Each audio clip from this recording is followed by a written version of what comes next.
Interview দিতে আসছেন তা আবার বোরকা পরে? আমাদের অফিসে বোরকা পরে এলাও না। কিন্তু ভাই বিশ্বাস করেন চাকরিটা না আমার অনেক দরকার। You three are fired. দাঁড়ান আপু, কোথায় যাচ্ছেন?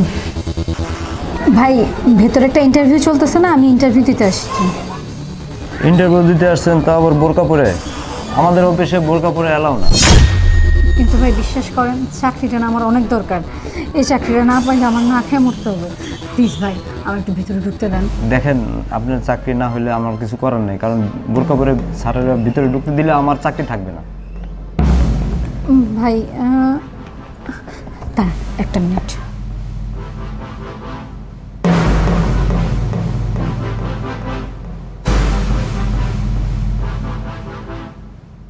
ভাই এই টাকাটা আপনি রাখেন, ঠিক আছে? আমি একটু ভিতরে ঢুকতে দেন, রাখেন ভাই।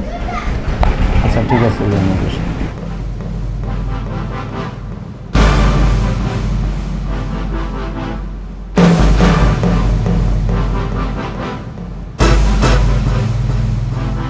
এই শুনেন, এখন যে পরীক্ষা আসবে একদম সহজ সহজ প্রশ্ন করবেন, কি মনে থাকবে? জি হ্যাঁ, যাতে পরীক্ষায় পাস করে আমরা টাকাটুকু যেতে পারি। হ্যাঁ হ্যাঁ অবশ্যই অবশ্যই। Okay, may I come in sir? Yes coming. আসসালামু আলাইকুম স্যার। ওয়ালাইকুম আসসালাম।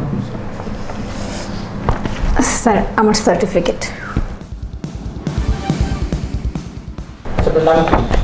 জি স্যার, নাফিসা খাতুন। বাসা কোথায় আপনার? স্যার আমি নারায়ণগঞ্জ থেকে এসেছি। আচ্ছা বলুন তো, মার্কিন $1 সমান বাংলাদেশে কত টাকা? স্যার 112 টাকা চলছে। আচ্ছা আপনি কোন ব্যাকগ্রাউন্ডের স্টুডেন্ট? স্যার আমি মাস্টার্স অফ সায়েন্স কমপ্লিট করেছি। আচ্ছা H2 এর অর্থ কি? স্যার এটা তো অনেক সোজা, এটার অর্থ পানি। ও আচ্ছা, আপনার ফাইলগুলো দেখলাম, সার্টিফিকেটও দেখলাম, ভেরি গুড।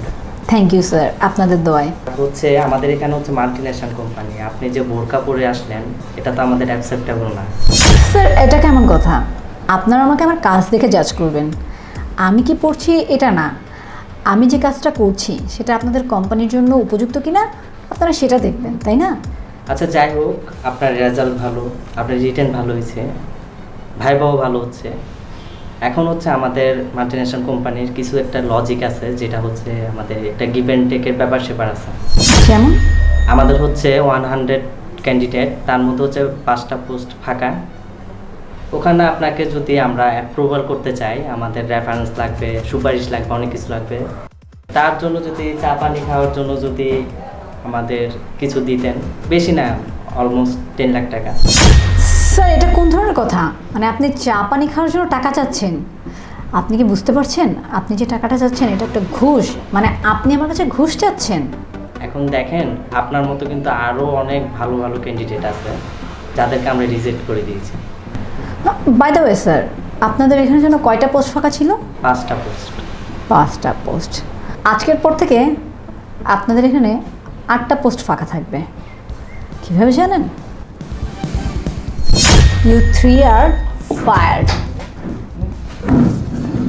হ্যাঁ আমি আপনাদের সম্পর্কে আমি অনেক কথা শুনেছি, অনেক রিপোর্ট আমার কানে এসেছে, কিন্তু আমি পাত্তা দেইনি। কেন জানেন? আপনি অনেক বিশ্বস্ততার সাথে অনেক বছর ধরে আমার কোম্পানিতে ছিলেন, কিন্তু একটা সময় শুনতে শুনতে আমি নিজেই তখন অবাক হয়ে যাই যে আসলে আপনাদের নামে যে রিপোর্টগুলো আসছে এগুলো সত্যি কি না। আর এক মুহূর্ত না, আপনারা 3 জনই আমার অফিস থেকে এই মুহূর্তে বের হয়ে যাবেন। বেরিয়ে যান বলছি।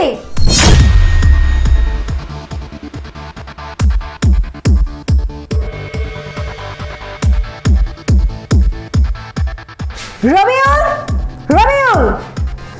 জি ম্যাডাম। ম্যাডাম আপনি আপনার না? হ্যাঁ আমি। চিনতে পেরেছো তাহলে? জি ম্যাডাম। তোমাকে একটু আগে যে 1000 টাকা দিয়েছিলাম না, সে টাকাটা দাও।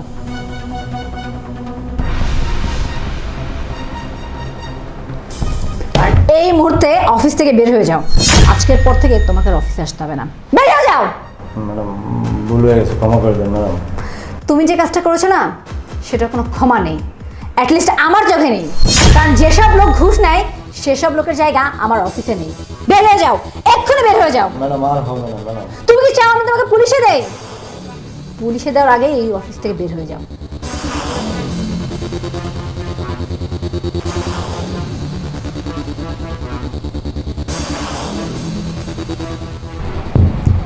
HR থেকে বলছেন কালকেই 8টা খালি পোস্টের জন্য সার্কুলার দিবেন আর বাকি 4 জনের রিজাইন লেটার আমার কেবিনে পাঠিয়ে দেবেন সাইনের জন্য।